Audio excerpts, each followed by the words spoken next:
Hello guys, ഇന്ന് ഞാൻ നിങ്ങളെ പരിചയപ്പെടുത്തുന്നത് 1954 അമേരിക്കൻ കാർ ലോകത്തെ അലങ്കരിച്ച ഒരു മഹത്തായ വെഹിക്കിളാണ് ക്രൈസ്ലർ ന്യൂയോർക്ക് ഡീലക്സ്. 1950കളുടെ മധ്യത്തിൽ ക്രൈസ്ലർ അമേരിക്കയിലെ ലക്ഷറി കാർ മാർക്കറ്റിൽ തൻ്റെ സ്ഥാനം ഉറപ്പിക്കാൻ ഇറക്കിയ ഒരു മികച്ച മോഡലായിരുന്നു. സൗന്ദര്യവും ശക്തിയും ഒന്നിച്ചു ചേരുന്ന ഒരു കാർ. ഡിസൈൻ നോക്കിയാൽ വലിപ്പവും സ്റ്റൈലും തമ്മിലുള്ള ശരിയായ ബാലൻസ് ആണ്.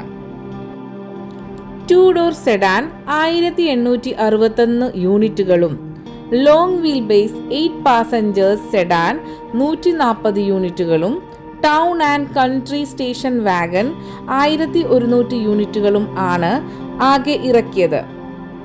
ഇതിൻ്റെ Chrome grill, cross bar design, ചുറ്റും സ്റ്റോൺ ഗാർഡുകൾ, ഡീലക്സ് എന്നെഴുതിയ എംബ്ലം, മനോഹരമായ ക്രോം ഫീൽ കവേഴ്സ് എല്ലാം കൂടി അതിനെ കാലാതീതമായൊരു സ്റ്റൈൽ ഐക്കണാക്കി മാറ്റി. ഇതിൻ്റേത് 331 cubic inch Chrysler fire power hemi V8 എഞ്ചിനാണ്.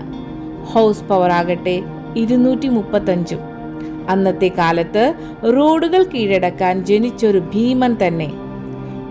പവർ ഫ്ലൈറ്റ് എന്ന 2 സ്പീഡ് ഓട്ടോമാറ്റിക് ട്രാൻസ്മിഷൻ ഓരോ യാത്രയും സ്മൂത്ത് ആൻഡ് സൗകര്യപ്രദമാക്കിയിരുന്നു.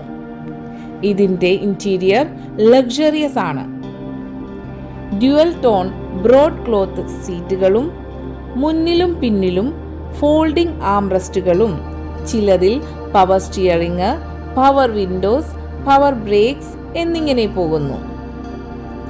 അന്ന് ഈ കാറിന് $3,400 മുതൽ $3,940 വരെ ആയിരുന്നു വില.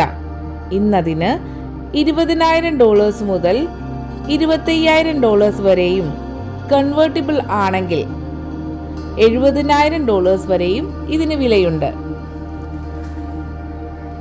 നിങ്ങൾ ആരെങ്കിലും ഈ കാർ നേരിട്ട് കണ്ടിട്ടുണ്ടോ? നിങ്ങൾ ആരെങ്കിലും ഈ കാറിനെ കുറിച്ചിട്ട് കേട്ടിട്ടുണ്ടോ? നിങ്ങൾക്ക് എല്ലാവർക്കും ഈ വീഡിയോ ഇഷ്ടമായിട്ടുണ്ടെങ്കിൽ, ഈ വീഡിയോയെക്കുറിച്ച് കൂടുതൽ അറിയാമെങ്കിൽ കമൻറ്റ് ചെയ്യുക, ഷെയർ ചെയ്യുക, ലൈക്ക് ചെയ്യുക. അപ്പോൾ വീണ്ടും നമുക്ക് അടുത്തൊരു വീഡിയോയിൽ കാണാം. Till then bye bye.